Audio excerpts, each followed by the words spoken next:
안녕하세요, 박시영 변호사입니다. 오늘은 개인 파산 사건에서 사건 번호의 비밀, 면책 신청에 대해서 말씀드리겠습니다.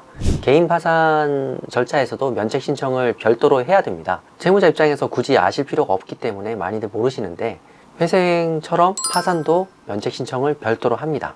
회생은 면책 신청 따로 하는 것을 많이들 알고 계십니다. 무엇보다 면책 위에서 3년 이상 변제를 하시고 면책을 목표로 달려오셨기 때문에 변제가 끝나면 면책 신청을 해야 된다는 걸 알고 계십니다.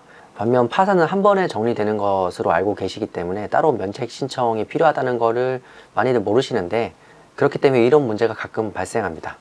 저희 유튜브에 어떤 분이 댓글을 달아주셨어요.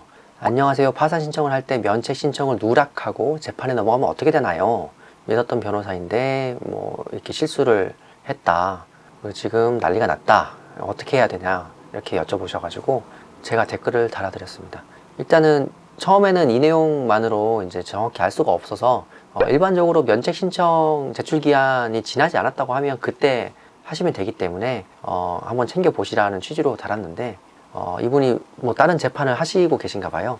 재판에 들어가서야 면책 신청을 하지 않았다는 것을 알았습니다. 그리고 면책 신청 제출 기한이 지났다고 합니다. 이러면 문제가 커지는데, 이게 왜 이렇게 벌어지는지 소개를 해드리겠습니다.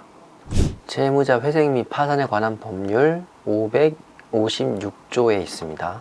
면책 및 복권, 면책. 개인인 채무자는 파산 신청일로부터 파산 선고가 확정된 날 이후 1월 이내에 법원에 면책 신청을 할 수 있다입니다. 그리고 2항, 채무자가 그 책임 없는 사유로 인해서 1항에 의한 면책 신청을 하지 못한 때는 그 사유가 종료된 후 30일 이내에 면책 신청을 할 수 있다. 채무자가 파산 신청을 한 경우에는 채무자가 반대 의사 표시를 한 경우를 제외하고 신청과 동시에 면책 신청을 한 것으로 본다라는 규정이 있습니다. 이 규정인 즉슨 파산 신청을 하면서 면책 신청을 별도로 해야 된다는 뜻이고, 이렇게 면책 신청을 하지 못하면 어떻게 되느냐, 파산 선고만 받고 면책 효과를 받지 못합니다. 그래서 댓글 다신 분 같은 상황이 펼쳐지는 거죠. 이렇게 되면 해결 방법이 쉽지 않습니다. 제도의 파산도 실무에서 상당히 어렵고요. 556조 2항이 이제 추한항고 비슷한 경우인데, 이 경우에 해당하기도 쉽지 않습니다. 왜냐하면 기간이 너무 짧기 때문입니다.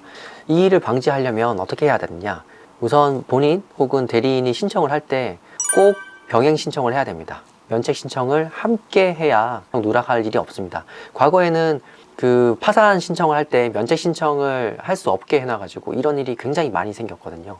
선고받고 1월 1일에 면책 신청을 해야 되는데 그것을 누락하는 경우가 당연히 생기기 때문입니다. 그래서 지금은 병행 신청을 하도록 되어 있고, 거의 모든 대리인 사무실에서 그렇게 하고 있지만, 이게 사람이 하는 일이다 보니까 이걸 누락할 수가 있거든요.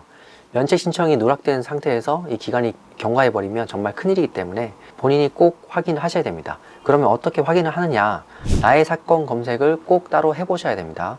법원 나의 사건 검색이라고 네이버에 쳐보시면 이렇게 나의 사건 검색 사이트가 뜹니다. 여기서 본인 사건 번호를 입력을 하시면 내용을 확인하실 수 있습니다. 이렇게 사건 번호와 채무자명을 입력하시면 이렇게 사건 진행 내역을 확인하실 수 있습니다. 파산 선고 사건 번호는 이렇게 법원, 그리고 연도, 그리고 하단이 있습니다. 그리고 사건명에 파산 선고가 있죠. 접수된 지 얼마 되지 않아 아직 진행된 내역은 없고, 관련 사건 내용이 중요합니다. 관련 사건 내용으로 같은 법원, 같은 사건 번호인 것 같은데 이 글자가 다르죠. 같은 사건 번호지만 파산 선고는 하단이 붙고 면책 사건은 하면이 붙습니다. 이 사건은 면책 사건이 이렇게 접수되어 있다는 뜻입니다. 그러면 클릭하면 이제 비슷한 내용이 나옵니다. 사건이 접수되면 대리인 사무실에서 당연히 하면, 하단, 사건 번호를 안내해 드리겠죠. 그런데 이렇게 사건 번호의 숫자가 똑같다 보니까 가끔 하단만 이제 안내 드리는 경우도 있습니다. 그걸로 충분하기도 하고요. 하지만 사람 일은 어떻게 될지 모르고 누구의 실수인가가 중요하기보다는 이런 일을 방지를 해야 되니까 꼭 스스로 사건 검색 사이트를 활용하셔가지고 이렇게 하단 외에 하면 사건 번호가 있는지를 확인하셔야 됩니다.